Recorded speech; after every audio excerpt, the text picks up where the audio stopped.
一，从稳定更新到突然安静，为什么这次不一样？如果你长期关注凯凯的视频，会发现一个非常明显的特点：更新并不靠情绪驱动，而是靠日常节奏，不是爆点，不是剧情反转，而是极其普通的生活片段。吃饭、散步、跟爷爷奶奶互动、玩耍、学走路、学说话。正因为普通，这些画面才显得真实，也因此形成了一种稳定的陪伴感。所以当凯凯的视频不是剪屏，而是整体停更，很多人第一反应并不是创作者休息，而是发生了变化。二，爷爷奶奶的回应很平静，但为何仍引发讨论？面对停更，爷爷奶奶给出的解释并不复杂，给自己放个假，远离社交媒体，好好休息。从任何角度看，这都是一个合理、体面、没有问题的回应。但问题在于，时机与背景叠加，让它不再只是休息这么简单。一，为什么以前不休息，现在休息？在此前很长一段时间里，即便带娃辛苦，生活琐碎，更新也始终保持着节奏。而这一次，是完整停下，没有预告，没有过渡。对长期观众来说，这种整体静默，更像是生活内部发生了调整。二，为什么发生在这个时间点？停更发生在几个关键节点重合的时候。春节临近，关于家庭成员回国的传言增多，外界关注度明显上升。当这些因素同时存在，任何一个暂停都会被放在放大镜下解读。三，最多人猜测的方向，是不是家庭成员回来了？在所有猜测中，家庭成员已经回国并陪伴凯凯，是被讨论最多，也最容易被接受的一种解释。为什么？因为从逻辑上看，它是最温和也最合理的可能性。如果真的有人回来了，会发生什么？家庭节奏需要重新调整，当事人可能不愿意出现在镜头中，不希望孩子继续成为讨论焦点。在这种情况下，暂停更新反而是一个对孩子影响最小的选择。四，为什么不直接说明，而是选择停更？这是很多人心里的疑问。一，现实中的家庭并不以解释为优先。网络世界里，我们习惯了声明、回应、澄清，但现实生活中，很多家庭的第一选择往往是先把生活过好，再考虑外界怎么想。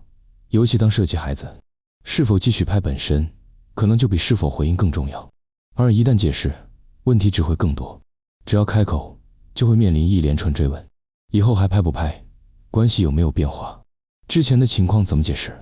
这些问题并没有标准答案。相比之下，安静一段时间反而是压力最小的处理方式。五，还有一种可能，这是一次对孩子的主动保护。除了家庭变化的猜测，越来越多的人开始意识到另一点：凯凯正在进入一个非常关键的成长阶段。这个阶段的孩子需要稳定而非围观。这个年龄的孩子情绪更敏感，对熟悉的人依赖更强，对环境变化反应更明显。持续拍摄对成年人是记录，对孩子却可能是一种无形的干扰。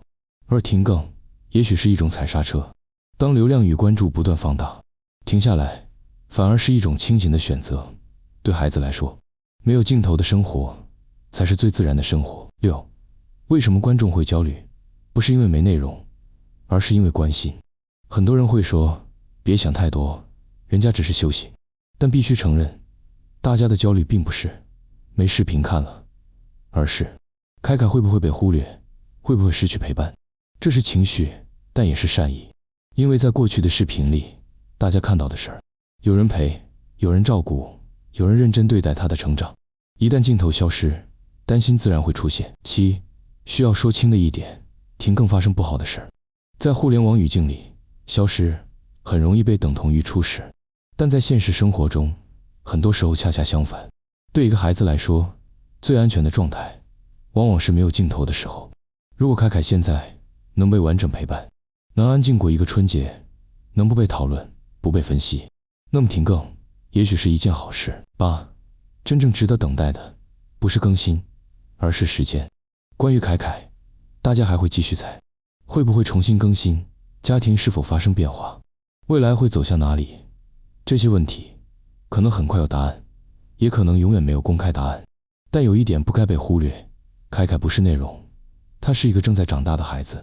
九，结语，有些停下是为了走得更稳。凯凯的视频突然停更，表面上看是空白，实际上，可能是生活在悄悄重组。如果有一天，凯凯再次出现在镜头里，希望那是因为他被允许，而不是被需要。